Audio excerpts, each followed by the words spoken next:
My name is Eleanor Vance, though most people just call me Ellie. I am 73 years old, my hair a stubborn mix of silver and faded chestnut, and my hands still stained with ink from a lifetime of drawing. People see me now as just another old woman in a small Wisconsin town, the kind who shops early in the morning and nods politely at the cashier. But they don't know the story that presses against my ribs every night when I try to sleep. Living in that house back then was not childhood. It was captivity. We didn't count birthdays or school years. We counted the nights we held our breath, listening for the scrape of the key in the lock, praying it wouldn't be one of those nights. My father, Arthur, ruled our house like a storm you couldn't predict. My mother's silence was her armor, and my siblings and I learned to make ourselves invisible. People think fear shouts, but no, fear whispers.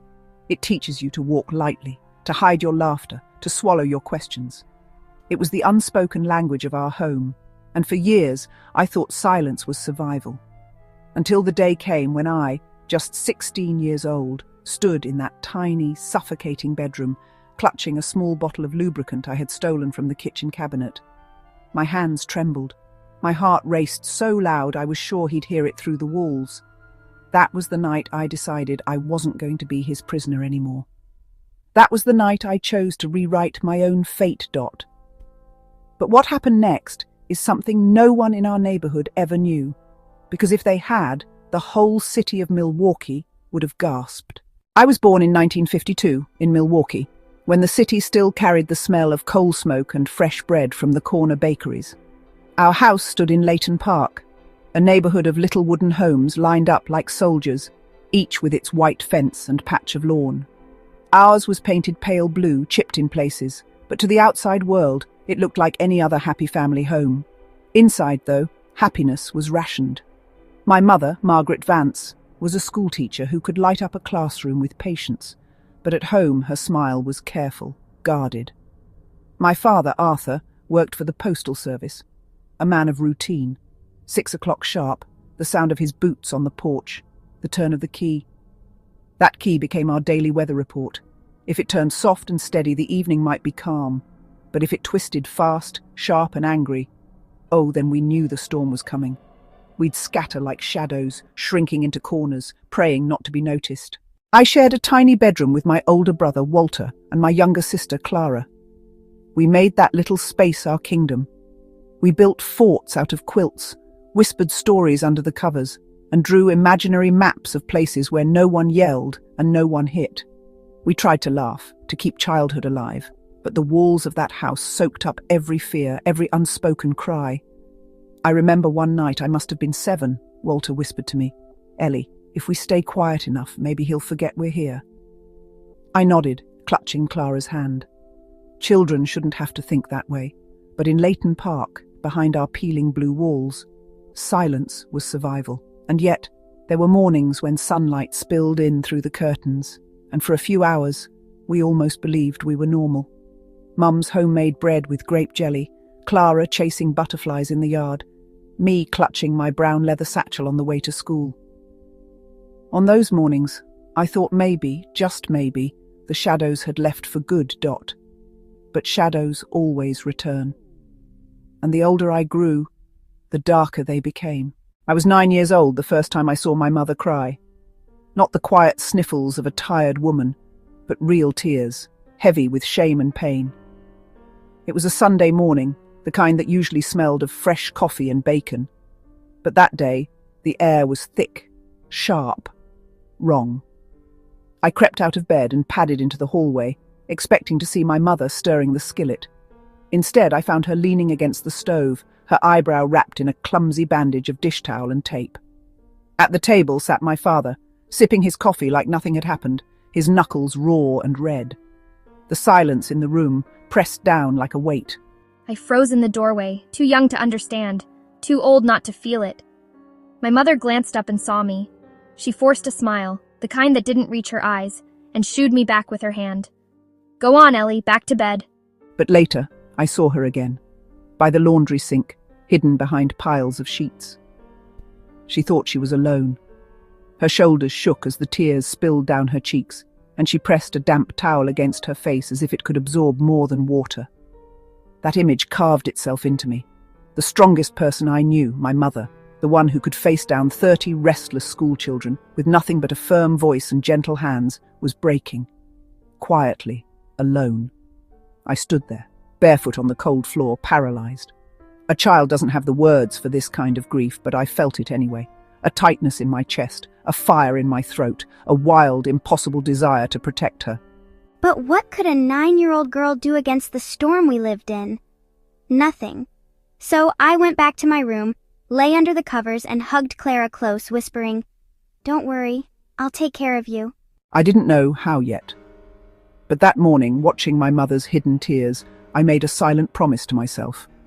One day, I'd find a way to break us free. What I didn't know then was that freedom doesn't come gently. It demands a fight. And soon, the cracks in our house would start to widen. By the time I was 11, I had already learned how to read the air like other kids read comic books. I could tell just by the scrape of a chair or the slam of a door how the night was going to go. It was like living inside a thunderstorm that never fully passed. Sometimes the rain slowed, sometimes the sky cleared for a brief hour, but the storm always circled back. My father's moods grew sharper. His hours at the post office stretched later, and when he did come home, the smell of whiskey clung to his coat like a second skin. My mother began sending us to bed early, as though sleep could shield us from the yelling. But even under my pillow, I could hear the crash of dishes, the thud of fists on the table. What scared me most wasn't just him. It was Walter. My brother was 3 years older than me, already sprouting up, taller, broader, his voice cracking like a warning bell. He started copying our father, not just the way he carried himself, but the way he sneered when Clara cried, or how he snapped orders at me like a sergeant. One afternoon, Clara wouldn't lend him her favourite doll. He snatched it from her hands and snapped its head clean off. When she wailed, he laughed, a cold, ugly sound that made my stomach knot. It was the same laugh I'd heard from my father when my mother burned his toast. That was when I realised the truth. Fear doesn't just chain you, it infects you. Like smoke, it seeps into every corner of a house until even the children breathe it in. Still, we clung to scraps of joy. Summer evenings with fireflies in jars, hopscotch chalked onto the sidewalk, stolen giggles when Dad wasn't around. My pencils became my secret weapon. With them, I drew worlds where children weren't afraid, where mothers smiled freely, where keys in locks only meant safety. But shadows have a way of creeping back in. And one night, when I was 12, the storm inside our house grew darker than it had ever been before. It was a Sunday evening in 1964. I was 12 years old, sitting cross-legged on the floor with Clara, braiding scraps of yarn into bracelets. Walter had taken over the radio, blasting baseball commentary, his chin lifted like he owned the whole house. The smell of whiskey reached us before my father did. He stumbled in through the front door, late, muttering to himself. My mother froze in the kitchen doorway, drying her hands on her apron. I could feel her body stiffen, even from across the room. "Arthur," she said softly, "supper's ready." He ignored her. He went straight to the shelf where she kept her china, the one fragile set she had inherited from her grandmother. He pulled a plate down, studied it with glazed eyes, then dropped it onto the floor. The crack of porcelain against wood split the room like thunder. Clara jumped into my lap. Walter smirked as though daring my mother to do something. "Arthur, please," my mother started. But before she could finish, another plate hit the floor. Then another. The shards spread across the rug like sharp white teeth. I wanted to run, but my feet wouldn't move. My mother reached for his arm. That was when he shoved her. She stumbled against the counter, catching herself just before her head hit the edge. The sound that left my throat wasn't a scream. It was a gasp, sharp and desperate, like air leaving a balloon. My mother turned her eyes to me, silently pleading, "Stay quiet, Ellie, stay small, but Walter." He laughed, that same laugh again. And in that moment I knew. The storm wasn't just my father anymore. It was multiplying. Afterward, when he finally collapsed into his chair, passed out from the bottle, we tiptoed around the shards. My mother swept them into a cardboard box, her hands shaking. She whispered, "Don't cry. Don't give him that power." But I cried anyway, muffling the sound into Clara's hair. That night, lying awake in the dark, I stared at the ceiling and thought, If silence is survival, then why does it feel like silence is killing us? And for the first time, a dangerous thought crept in. A thought I didn't dare say out loud. Maybe one day I won't stay silent. School was the only place where I could breathe. The chalk dust, the buzz of fluorescent lights, even the smell of sharpened pencils. It all felt safer than home. There, I wasn't Arthur Vance's daughter. I was just Ellie, the girl who liked to draw. My 6th grade teacher, Miss Albright, was the first person who seemed to notice. She was young, with cropped dark hair, and the kind of smile that made you feel seen. One afternoon, she asked me to stay after class. I thought I'd done something wrong. Instead, she held out a small box. "These are for you," she said. Inside was a set of 24 Prismacolor pencils, not the cheap kind, the real ones artists used. My fingers trembled as I touched the smooth, colored wood. "For me?" I whispered. She nodded. "I've seen the way you draw. You don't just copy, you tell stories. That's rare, Ellie. Don't stop." Stories. She didn't know how right she was. I couldn't speak my story, not at home, not to anyone. But on paper I could. In my drawings, the cages had cracks. The shadows had faces. The small birds had wings strong enough to break free. That night, after everyone was asleep, I filled a whole page with colour, brilliant blues, fierce reds, golds brighter than the sun. I drew a door standing wide open, with light spilling through it. For the first time, I believed escape might be possible. But paper is a dangerous thing in a house built on secrets, and soon even my pencils would become a weapon in a battle I didn't yet understand. By the summer of 1965, I was 13, a skinny girl on the edge of becoming a young lady. For the first time, I felt the quiet spark of pride in myself. I had worked hard, studied late under the weak glow of my lamp, and I had earned the honour of being top of my class. At our middle school graduation, the principal was going to call my name and hand me a certificate of excellence. It was the first time in my life I thought maybe, just maybe, my parents might be proud of me.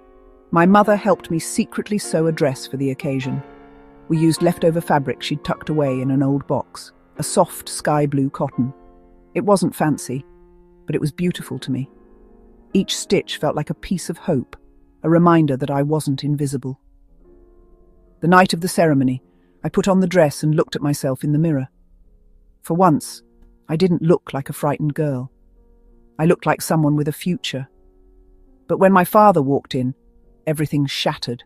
He stopped cold, his face hardened. "What is this?" he barked. I explained in a rush about the graduation, the certificate, the invitation. I held out the neatly folded paper from the school.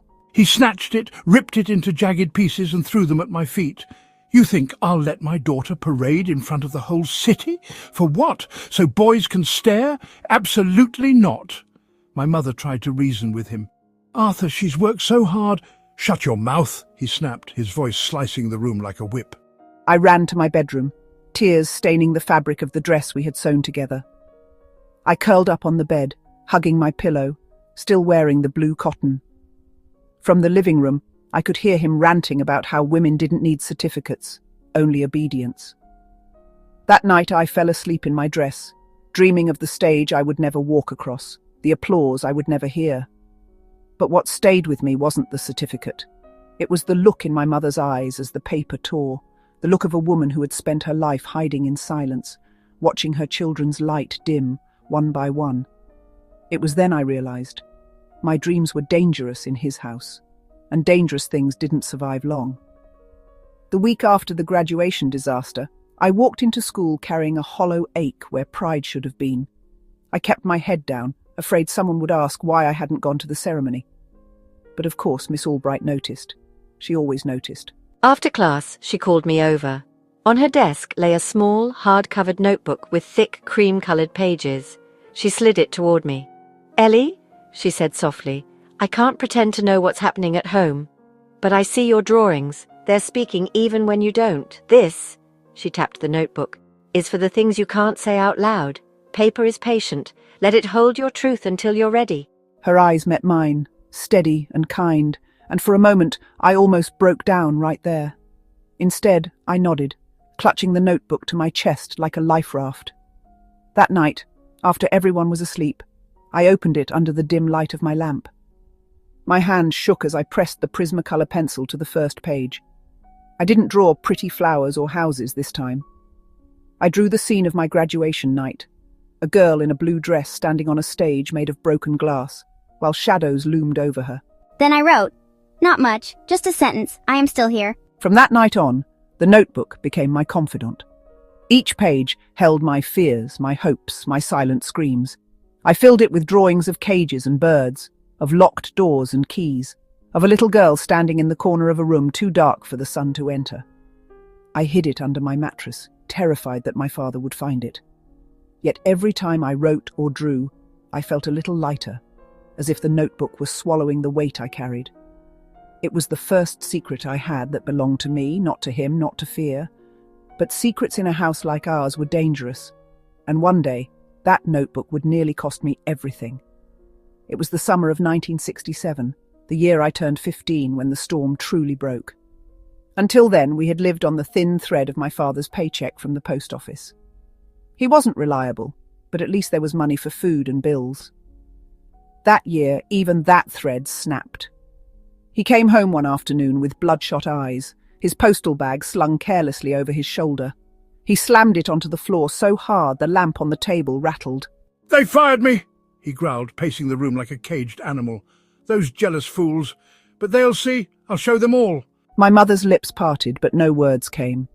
I watched her fingers tighten on the edge of her apron, twisting the fabric until her knuckles turned white. In the days that followed, my father stopped pretending. He poured whiskey into his coffee cup in the morning, sat in his chair with the curtains drawn, and muttered about conspiracies against him. The house grew heavier, like the walls themselves were suffocating us. The money disappeared quickly. My mother quietly sold her wedding jewellery, little by little. Then she began cleaning houses in secret, slipping out early in the morning before he woke, returning just in time to cook supper. She hid the few dollars she earned inside an empty sugar tin on the top shelf. Walter, now 18, had started working at a mechanic's shop.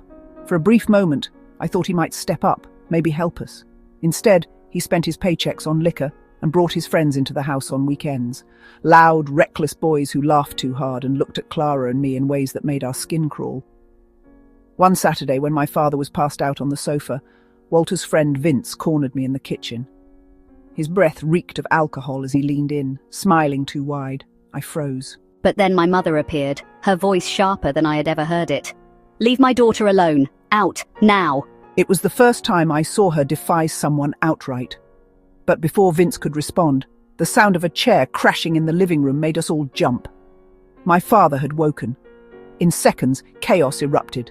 Shouts, fists, the crash of furniture. My mother dragged Clara and me into the bedroom, locking the door. We huddled together, listening as our home split apart under the weight of anger and alcohol. When the house finally fell silent, Walter stood at the door with a cut above his eyebrow, his face twisted with rage. "Look what you did," he snarled at us. "You caused this." But my mother stood her ground. Her voice, low but steady, cut through the air. "No, Walter, you brought this into our home, and if you keep walking this path, it won't end well." For a fleeting moment, I saw something flicker in his eyes. Fear, maybe. But just as quickly, it hardened into defiance. He slammed the door behind him, leaving us in the wreckage. That night, as my mother and I cleaned broken glass from the floor, she leaned close and whispered words that would change me forever. "We can't keep living like this, Ellie," she said. "One day we'll find a way out." And for the first time, I believed her. In the fall of 1968, I was 16 and in my final year of high school. I had learned to survive by living in two worlds, the grey, suffocating one inside our house, and the bright, secret one I built with pencils and paper. That year, Miss Albright did something I never expected. Without telling me, she submitted my drawings to a statewide student art competition. The day she pulled me aside after class, I thought I was in trouble again. Instead, she placed an envelope in my hands. "You won second place, Ellie," she said, her smile warm with pride. "There's a cash prize and an invitation to exhibit your drawings in Madison. Do you understand what this means? People are seeing your gift." My knees nearly gave out. No one had ever spoken about me that way. Not as a burden, not as a mistake, but as someone with a gift. I felt taller, brighter, as if my whole body were made of sunlight. That evening, I showed the letter to my mother while we washed dishes. Her eyes filled with tears as she read it. She pulled me close and whispered, "We'll find a way. Don't tell your father. Not yet." She began tucking away coins from grocery change, slipping them into the sugar tin. Even Clara, only 14, joined in, quietly sliding quarters she earned from babysitting into the stash. It felt like we were conspiring together, building a fragile bridge toward freedom. But in houses like ours, secrets never stayed hidden long. One afternoon, my father came home early, drunk and restless. A neighbor had stopped him on the street to say, "You must be proud of your daughter. The artist. I saw her name in the paper." That was all it took. He stormed into my room, ripping through my drawers until he found the envelope. He waved it in my face, his eyes wild. "What is this? You think you're better than me? You think you'll shame me in front of the whole city?" I tried to explain, to say it was just a school contest, but he wouldn't hear it. He tore the letter into pieces, scattering them across the floor like confetti at a funeral. "As long as you live under my roof," he roared, "you'll obey my rules. No more of this drawing nonsense. You're old enough to learn useful things. Housework, obedience. That's your future." My mother rushed in, her voice trembling. "Arthur, she has talent!" That was when I saw his hand rise. The sound of the slap echoed through the house, sharp and brutal. My mother fell against the wall, holding her cheek. I dropped to the floor, gathering the torn shreds of the letter with shaking hands. My chest burned, my throat ached, but no words would come. Only one thought pulsed through my head. My art had almost given us a way out, and now it had brought more pain instead. That night, I sat in my room with Clara. She watched as I began tearing pages from my sketchbook, one by one, my tears soaking the paper. "Why are you doing that?" she whispered. "Because it's no use anymore," I said bitterly. "Dreams don't survive here." But even as I said it, I felt the lie burning in my chest. Because deep down, I knew dreams don't die that easily. The morning after my father's rage, our house felt heavier than ever. The broken pieces of the envelope and torn sketchbook littered my bedroom floor. I had wanted to erase my dreams entirely, thinking it would protect my mother and Clara. But when I awoke, my mother was already in the kitchen, quiet and purposeful. "Don't throw these away. Hide it well. Keep drawing. No one can take this from you." Her hands were steady, her eyes different, determined, almost defiant. For the first time, I saw a version of my mother I hadn't known existed. A woman willing to risk herself for the chance that her children might escape this prison, even a little. I picked up a pencil, trembling, and began to draw again. The lines weren't perfect, but they were mine. I drew a door slightly ajar, rays of light spilling into the darkness, a little girl standing in its glow. For the first time in years, I felt something stir in my chest, a tiny, fragile flame. It wasn't enough to burn down the walls of our home, but it was enough to remind me that they didn't have all the power. Over the following weeks, my mother devised a quiet plan. She saved coins in secret, prepared excuses, and timed things so my father's attention would be elsewhere. 3 days, she whispered one night. When he's away, we move forward. We don't ask permission. We act. I realized then that hope didn't come in grand gestures. It came in careful, patient actions. Every stroke of my pencil, every coin hidden in a tin, every whispered plan was a tiny rebellion against the life we'd been forced into. And yet, even as I felt the spark grow, I knew it was dangerous. If we were discovered, the consequences could be severe. But something had shifted inside me. I was no longer just a frightened girl. I was a girl with a secret weapon, a mind that could plan, a heart that could endure, and hands that could create worlds where freedom existed. That night, as I lay in bed, clutching my new notebook, I made a silent promise. One day, no matter how long it took, no matter how dangerous, I would step through that door into the light. And little did I know, the moment to act was closer than I could have imagined. It was early September 1968. My father had left for Kenosha, searching for work at a distant cousin's auto parts shop. 3 days. That was all the time we had, my mother whispered. 3 days to make a move, to claim a small victory in a life dominated by fear. I clutched my freshly filled notebook as if it were armor. The envelope for the state art exhibition sat hidden under my mattress, untouched by the chaos of the past weeks. My mother had been quietly saving coins, hiding them in the sugar tin, counting every cent to cover the bus fare to Madison and the entrance fee. Remember, once you step out that door, you are not just walking to a bus. You are stepping into a life where your voice matters. I nodded, heart hammering. Fear gnawed at me like a persistent animal, but the spark of defiance Miss Albright had kindled weeks ago was now a roaring flame. I dressed in my simplest, safest clothes, hiding my blue dress and all traces of ambition in a small bag. The streets of Milwaukee felt different as we walked to the bus stop. The air smelled of autumn leaves and gasoline.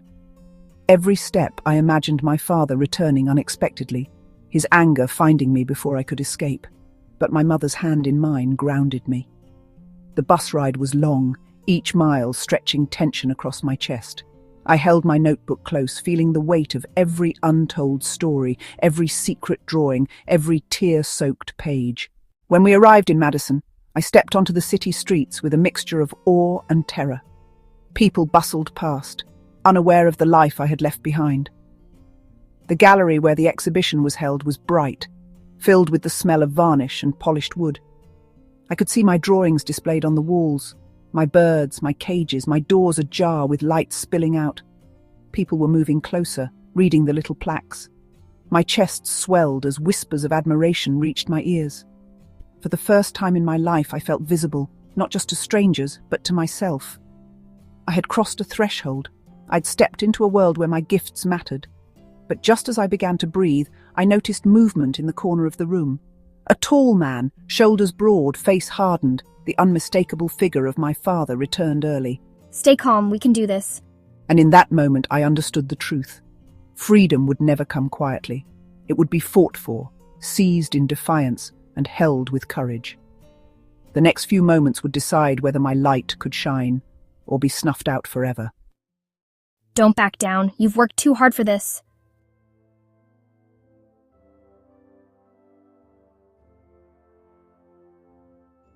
You think you're better than us? Do you think this little nonsense makes you important? I swallowed hard, feeling every ounce of fear that had lived inside me for years. But the spark Miss Albright had ignited, the fire my mother had nurtured, now roared within me. I lifted my chin. I am important, I said, my voice shaking but steady enough to carry across the gallery. Not because you say so, not because anyone else says so, but because I worked for this. I drew, I created, and I survived. For a moment, my father's mouth opened and closed, but no words came. The power he wielded at home, the control, the fear, the authority, flickered in the bright gallery light and faltered. These are incredible, she said warmly. Who is the artist? I am, I said, louder this time. You did it. You're free tonight, even if just for a moment.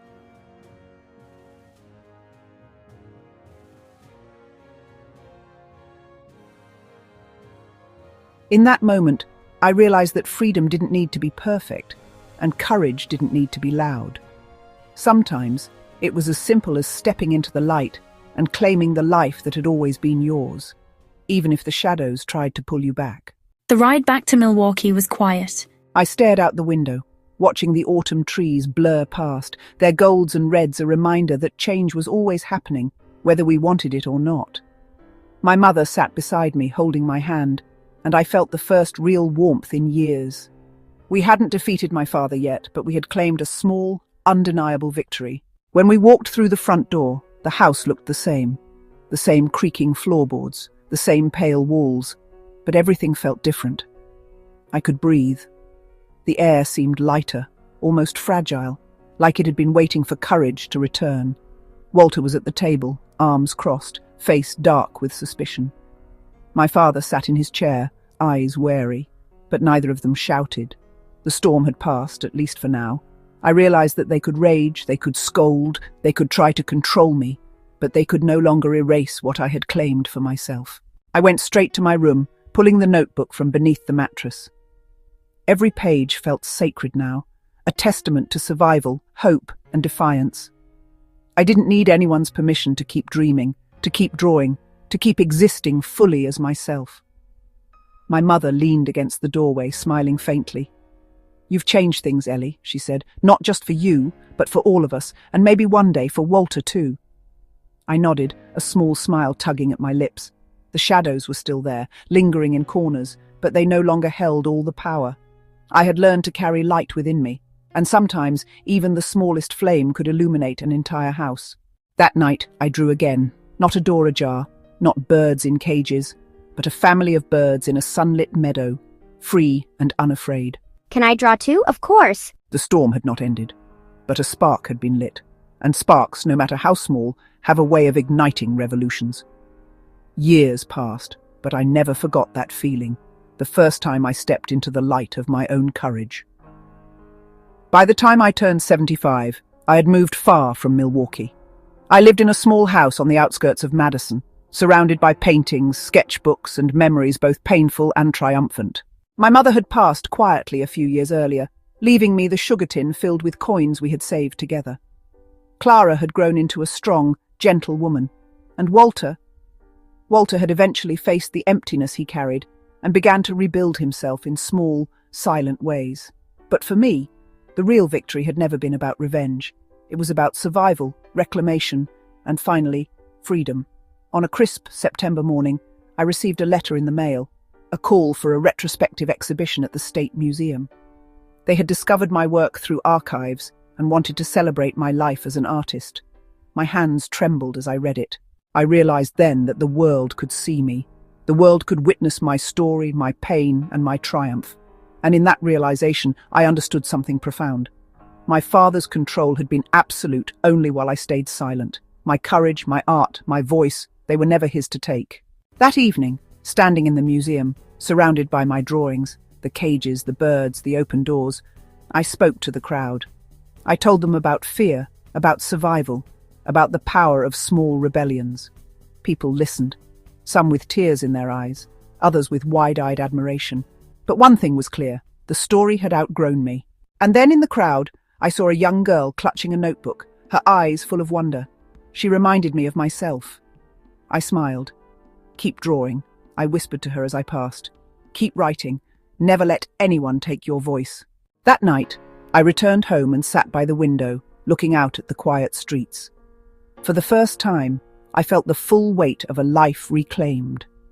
The walls that had once confined me were gone, not because someone tore them down, but because I had grown strong enough to step over them. Some truths, I realized, are too powerful to hide. Some stories, no matter how painful, are meant to light the way for others. And in the end, it wasn't just my story. It was the story of every child, every woman, every person who had ever been told they were too small to matter.